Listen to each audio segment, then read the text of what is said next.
So I recently met a local luthier, and I call him that because he's been doing this for quite a while, probably since before I was born, so he's got his 10,000 hours in. And he's putting together this custom guitar for my friend the Amazing Jay. And this one's kind of been a group effort. Dude put it together, and then we sent it over to our friend SuperTim, who gave it this amazing paint job.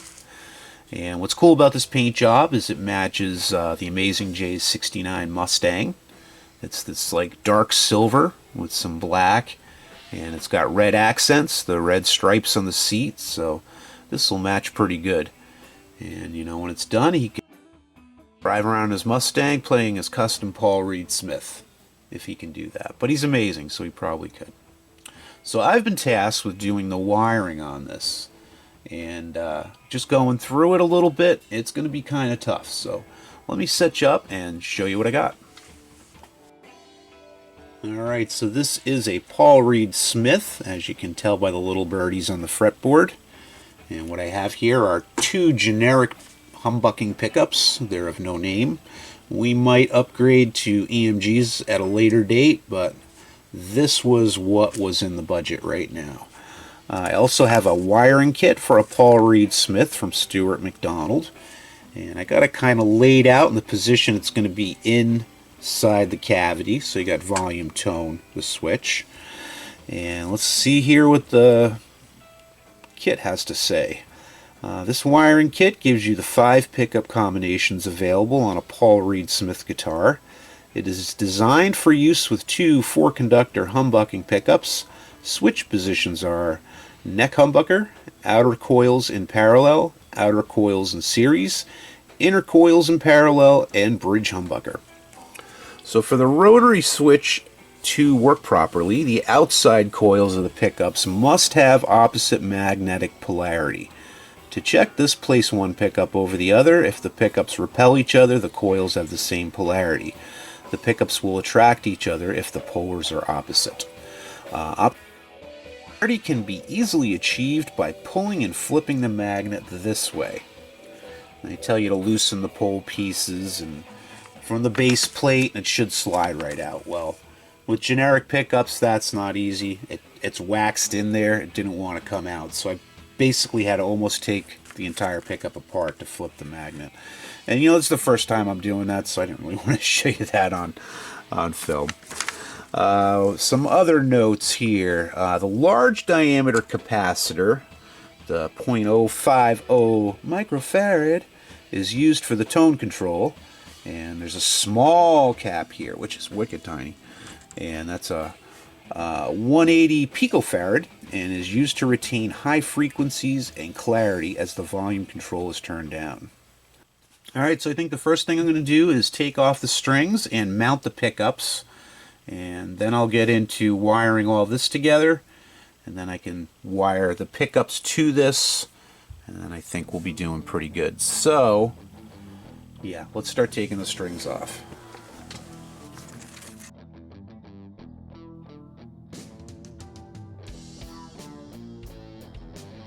Alright, so he's got some locking tuners on this. I know he's still tweaking it, and after I'm done wiring it, it's going to go back to him for his final assembly and setup. So we'll be gentle here and take these strings off so he can reuse them.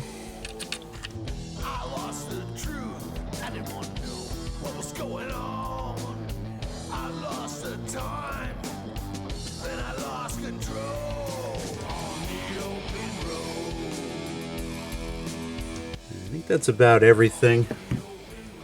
That won't fall off. Now, these pickups, we're not going to use trim rings, so they're going to get mounted right in there with screws.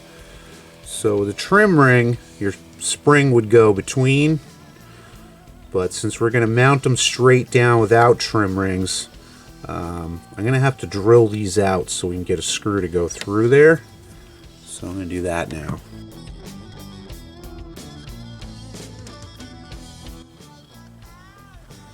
Just checking how deep I have to go there to make sure that the screw I choose isn't going to go out the other side.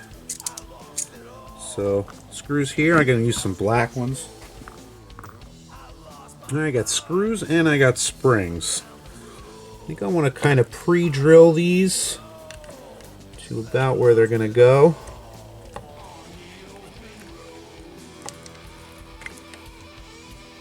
Make sure that's my neck. Yep.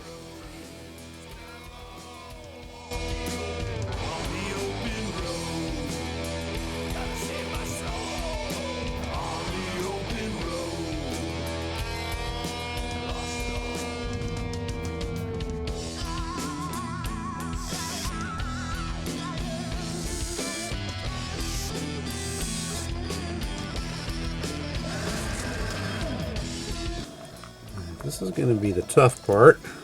Is getting those springs to sit in there.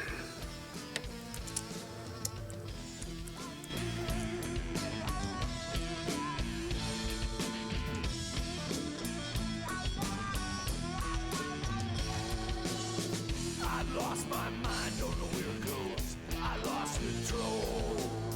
I lost it all. Didn't want to know. I lost the time. I lost my soul. I lost you. Didn't want to know. On the open road. On the open road. On the open road. On the open road. Here we go. That hole is not big enough for 2 wires to go through. It's just barely big enough for 1 wire, so I'm going to have to egg that out a little bit.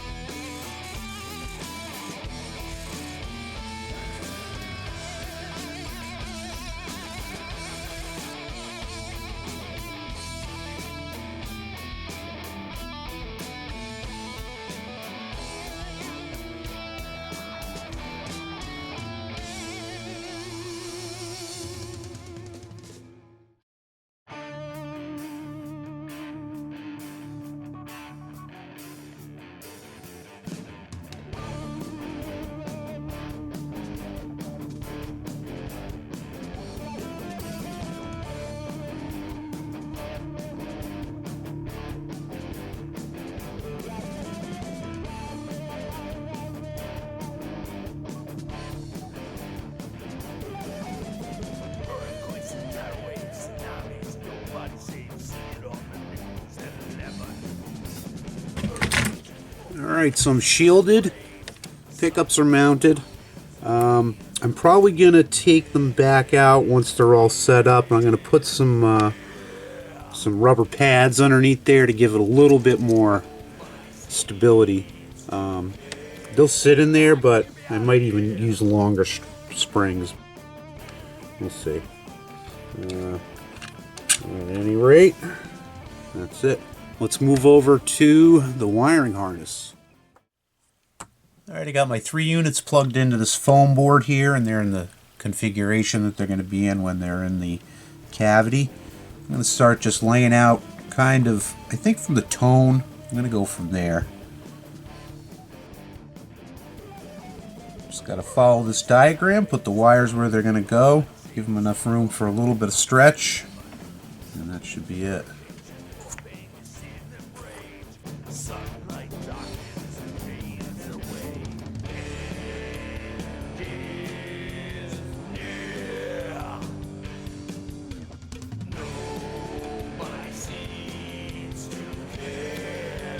Get me out of here!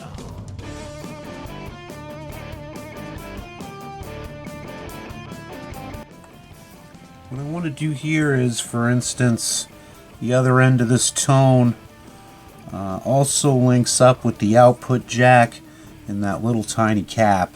So I want to do all those together at the same time.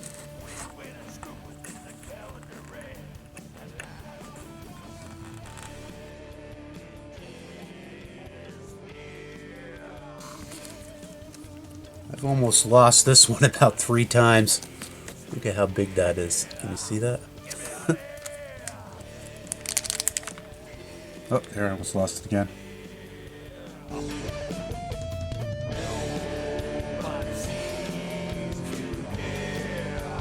Get this virus out of here!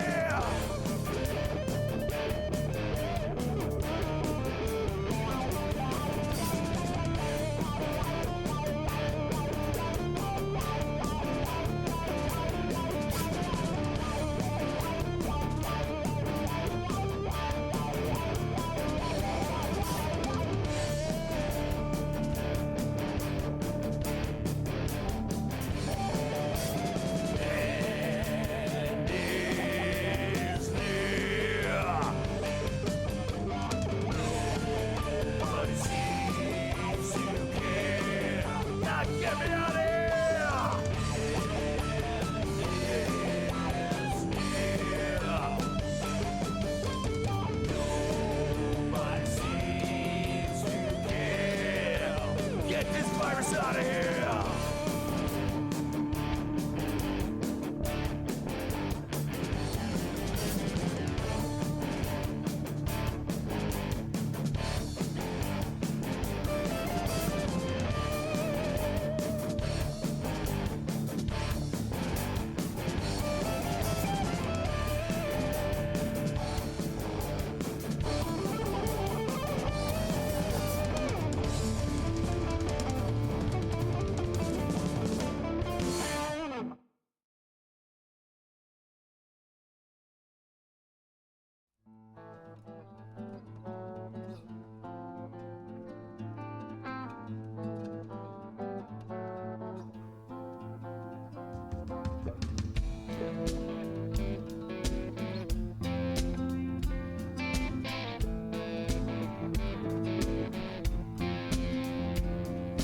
Taking you to Vegas.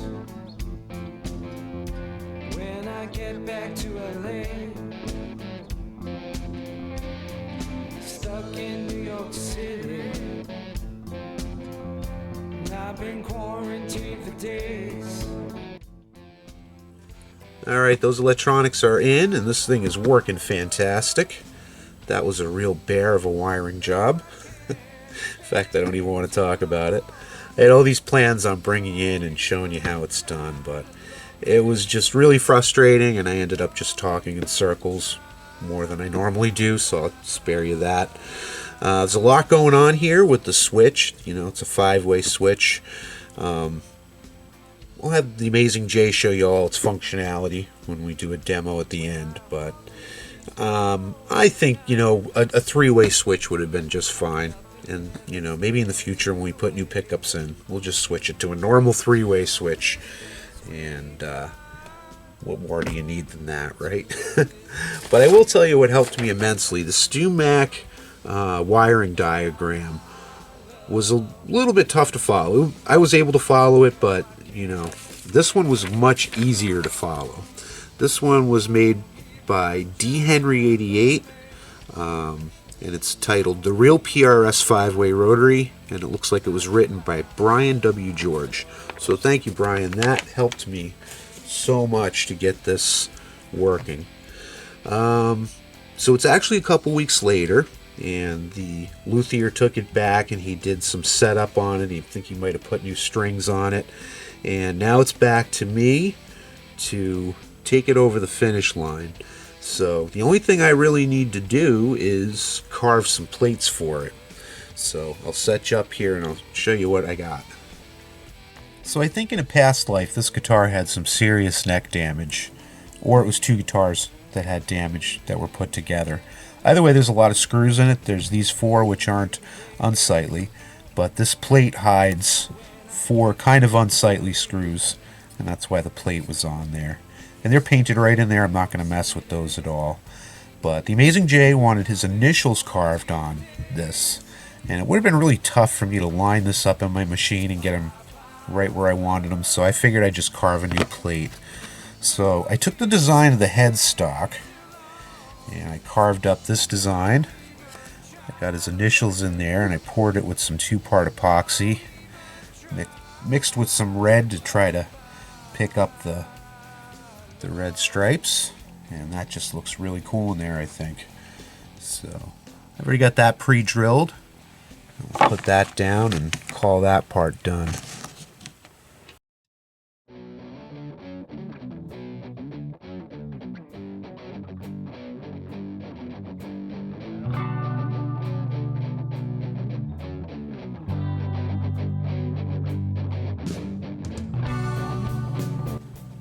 Alright, onto the electronics cavity.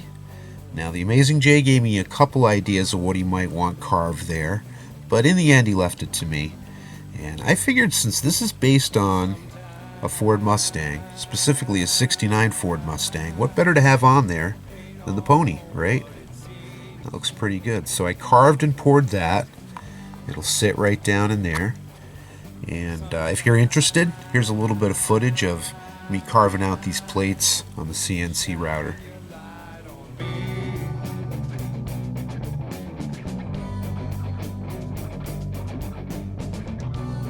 Welcome to the situation. You got a room with a view.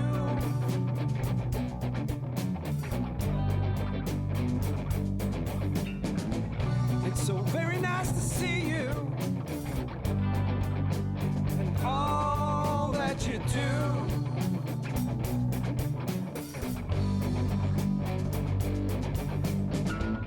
There's an exit in the back now, one that you'll never know. Oh no, no, no. So very nice to meet you. All that you show.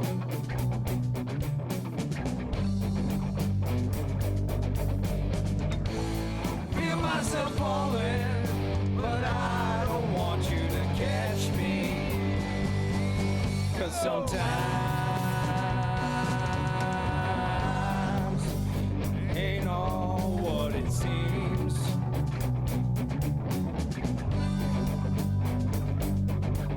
Sunshine, shine your light on me.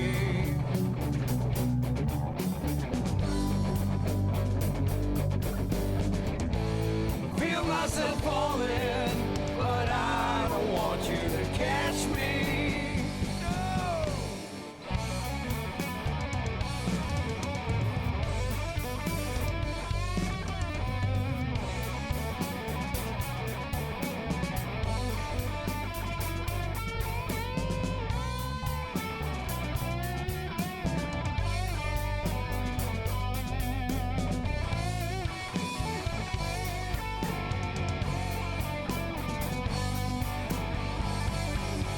Sometimes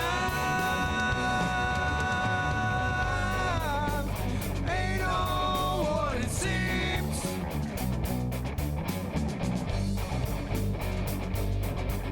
Sunshine, shine your light on me.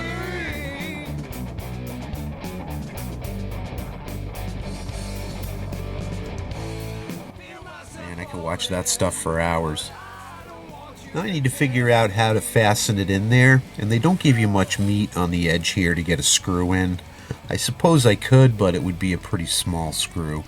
So I was thinking back to a project I did a couple years ago, the Superknot SG, and to put the plate on that one I used magnets. But the advantage I had was that I carved the body myself, so I included that in the design.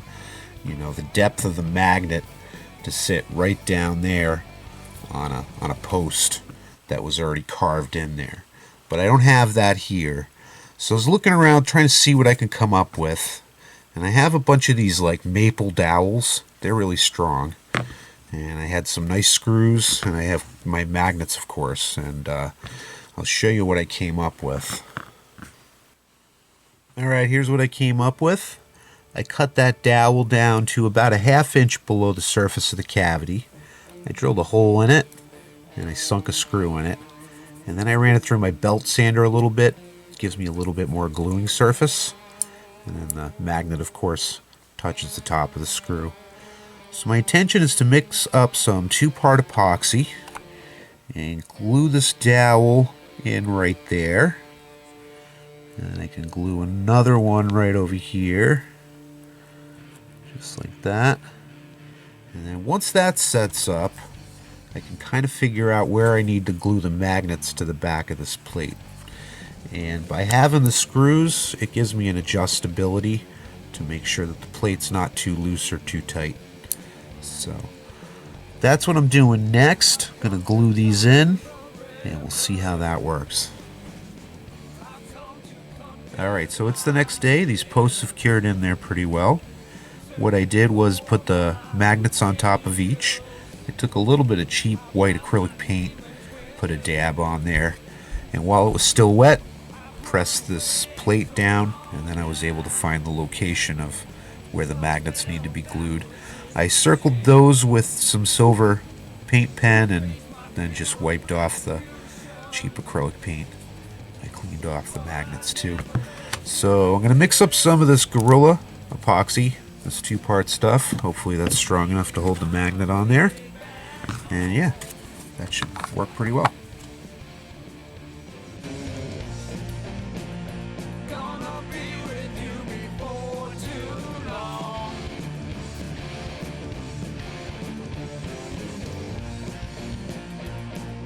Stealing time to be with you.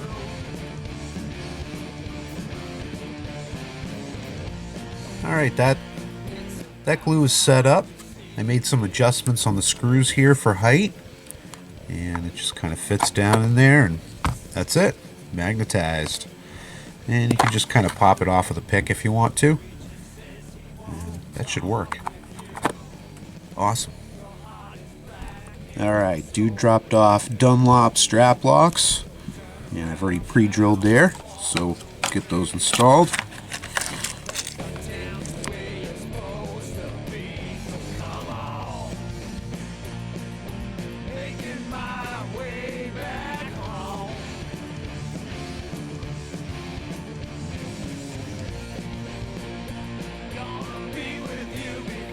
Alright, one more thing and we can get this back to the Amazing J. I also carved a custom truss rod cover with the builder's name carved in there. And for design on this one, I went with the headstock shape, but I reversed it so that the higher point's on this side. I thought it gave it a nice little dimension. So we'll get that on there. Easier to do without strings, I'm sure.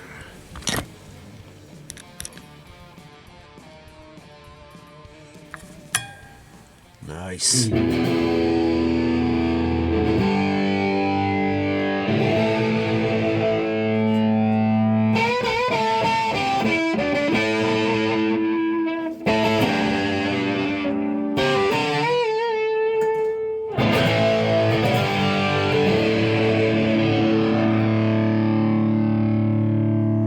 volume on that? Volume. Yeah, volume. Some Marshall.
Well, hell yeah.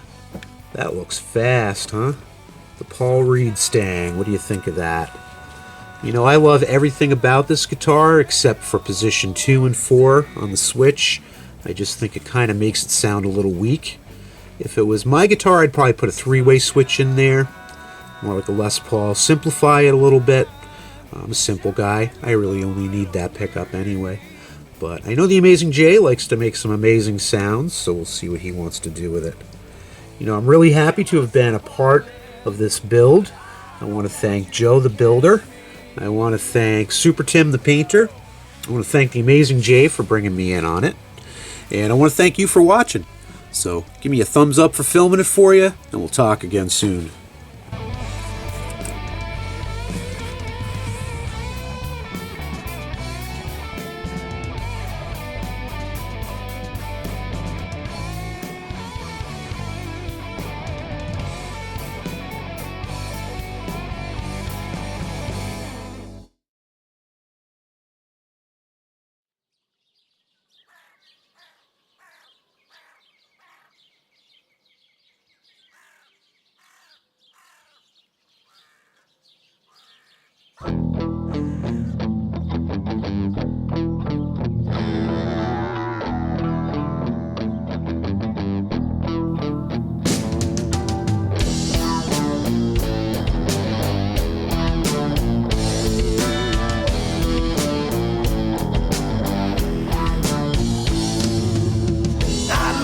Mind, don't know where it goes. I lost my soul.